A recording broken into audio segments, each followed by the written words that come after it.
بخاری شریف میں، مسلم شریف میں باب قائم ہوئے ہیں الجہر بالتامین.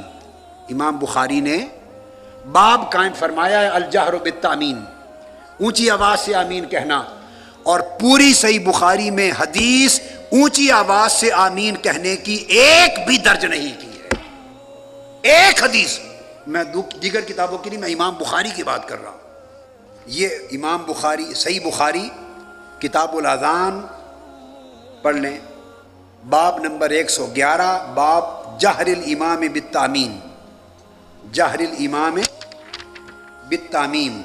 اور پھر آگے باب نمبر 113، اس میں ہے جہر المأمون بالتامین، امام کا اونچی آواز سے آمین کہنا. یہ باب نمبر 111 ہے. اور باب نمبر 113 سے آمین کہنا لکھ لیے دونوں باب. اب آپ غور فرما لیں.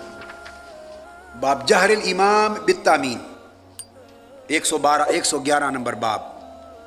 اب میں نے ترجمۃ الباب سنا رہا ہوں. پہلے عنوان آ گیا کہ اونچی آواز سے آمین کہنا امام کا، اور آگے امام بخاری درج فرماتے ہیں حضرت عطا کا قول کہ ابن زبیر بیان فرماتے ہیں کہ ان کے پیچھے تھے، جب مسجد میں آمین کہتے تو اونچی آواز بلند ہوتی. قول بیان کیا. پھر سیدنا ابو ہریرہ کا قول بیان فرمایا، وہ صرف یہ کہ کسی کی آمین ترک نہ ہو جائے بس.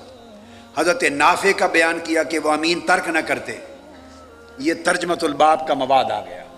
باب ہے امام اونچی آواز سے آمین کہے، امام بخاری نے باندھا. اور اس کے تحت جو حدیث دی امام بخاری، حدیث ایک ہی لائے، صرف اس موضوع پر حدیث ایک ہی ہے، اور اس حدیث میں اونچی آواز سے آمین کہنے کا سرے سے کوئی ذکر ہی نہیں ہے. میں حدیث پڑھ رہا ہوں. عن ابی ہریرہ رضی اللہ تعالی عنہ ان النبی صلی اللہ علیہ وسلم قال اذا امن الامام فامنوا فانه من وافق تامینه تامین الملائکہ غفر له ما تقدم من ذنبہ. آقا علیہ السلام نے فرمایا جب امام آمین کہے، مقتدیو تم بھی آمین کہا کرو. جس کی آمین فرشتوں کی آمین کے ساتھ مل گئی، اس کی زندگی کے سارے پچھلے گناہ معاف کر دیے جائیں گے. کاش اچھا ہوتا، میں ائمہ حدیث کی پیروی میں عرض کر رہا ہوں، بہت اچھا ہوتا اگر امام بخاری اس حدیث کو باب فی فضل التامین میں لاتے. اس حدیث کے مضمون میں الجہر بالتامین کا تو سرے سے ذکر ہی نہیں ہے. اونچی آواز سے آمین پڑھنا، اس کا تو حدیث میں سرے سے ذکر ہی نہیں ہے. لہذا فضل التامین میں لاتے تو بات زیادہ کھل جاتی. یہ وہ طریقہ جہاں محدثین نے ترجمۃ الباب سے اختلاف کیا ہے. حدیث سے کوئی نہیں کر سکتا، حدیث تو آقا علیہ السلام کی ہے. یہ پہلا باب ہے امام اونچی آواز سے آمین کہے. باب نمبر 113 جہر المأمون بالتامین. اگلا باب مقتدی اونچی آواز سے آمین کہے. کیا بولیے؟ اس کو بھی حدیث پڑھ رہا ہوں. اس کے تحت بھی ایک ہی حدیث لائے ہیں امام بخاری رضی اللہ تعالی عنہ، ایک ہی حدیث صرف. اور وہ کیا ہے؟ عن ابی ہریرہ رضی اللہ تعالی عنہ ان رسول اللہ صلی اللہ علیہ وسلم قال اذا قال الامام غیر المغضوب علیہم ولا الضالین فقولوا آمین فإنه من وافق قوله قول الملائکہ غفر له ما تقدم من ذنبہ. مضمون ایک ہی ہے دونوں حدیثوں کا. فرمایا آقا علیہ السلام نے کہ جب امام غیر المغضوب علیہم ولا الضالین کہے، اس کے پچھلے گناہ معاف کر دیے بخشے جائیں گے. اب اس پوری حدیث کے مضمون میں کہیں اونچی نیچی آواز سے آمین کہنے کا کوئی ذکر ہے؟ تو حدیث میں تو الجہر بالتامین کا ذکر ہی نہیں ہے. تو اچھا ہوتا کہ یہ حدیث بھی باب فی فضل التامین میں لائی جاتی اور جہر فی التامین کا باب قائم ہی نہ کیا جاتا اور فقہا پہ چھوڑ دیا جاتا وہ قرائن دیکھ کر کہ کون جہر ثابت ہوتا ہے. یہ صرف یہ درایت حدیث کا مسئلہ تھا، روایت میں تو ہے نہیں. آپ سمجھیں ہیں؟ یہ ترجمۃ الباب اور حدیث الباب کا فرق ہے جو میں سمجھا رہا ہوں صحیح بخاری کے حوالے سے. یہ آپ کے سامنے ہے ساری. ان کے بعد یہ کہنا کہ صرف بخاری سے دکھائیں، ہم نہیں مانتے. امام اعظم کی روایات جو ہیں ان کا مذہب بخاری مسلم میں ثابت نہیں، تو سارا کچھ آپ کے سامنے ہے. امام اعظم امام بخاری کے بعد ہوتے تو کوئی اعتراض کا جواز بھی بنتا. وہ تو امام بخاری سے 2 نسلیں پہلے وہ گزرے ہیں، ان کے پاس ان سے اعلیٰ سندیں ہیں. ان کی بات زیادہ معتبر ہے، وہ براہ راست یا صحابہ سے سن کے روایت کرتے یا تابعین سے سن کے روایت کرتے. تو امام بخاری تو 3 4 5 واسطے درمیان میں ہوتے ہیں تب روایت کرتے ہیں. امام اعظم نے وہ حدیث از خود روایت فرما دی ہیں، اور ان کے ابواب انہوں نے ترجمۃ الباب الگ قائم کر دیے جس سے فقہ حنفی وجود میں آئی ہے. یہ ان تمام کتب میں اسی طرح یہ سارے ابواب ہیں. اور ایک اور بہت ایمان افروز میں کہوں گا، چونکہ بڑوں کی بات ہے، اکابر کی بات ہے، ہم تو ادباً ایک نکتہ سمجھا رہے ہیں، طالب علمانہ طریقے سے سمجھا رہے ہیں.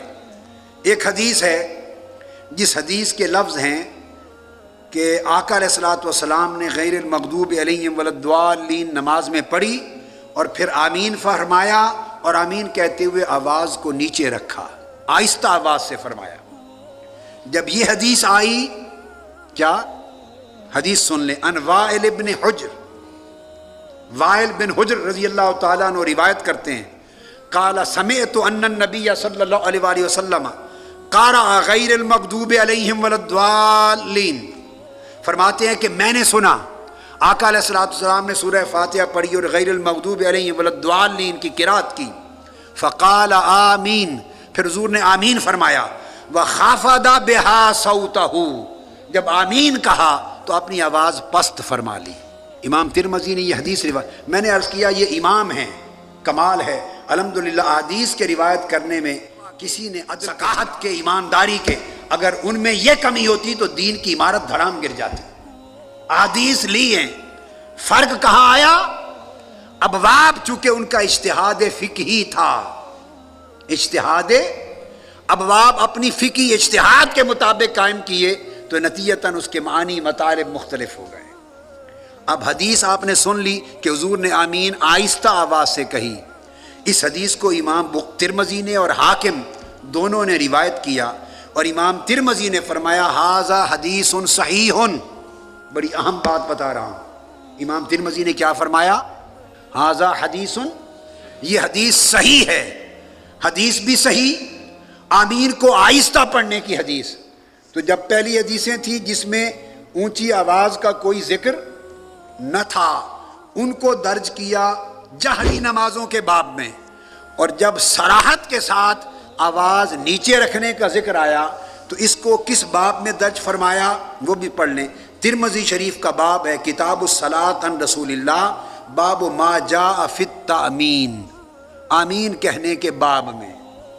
اہل علم میں تھوڑا مسکرا تو پڑے نا، سبحان اللہ کہیں، سبحان اللہ. اس کا باب، اب اس میں جہر والا باب تو بنا نہیں سکتے تھے، الجہر بالتامین کا باب تو ممکن نہیں تھا اس حدیث کے لیے کہ حدیث خفض بها صوته، آواز پست کی.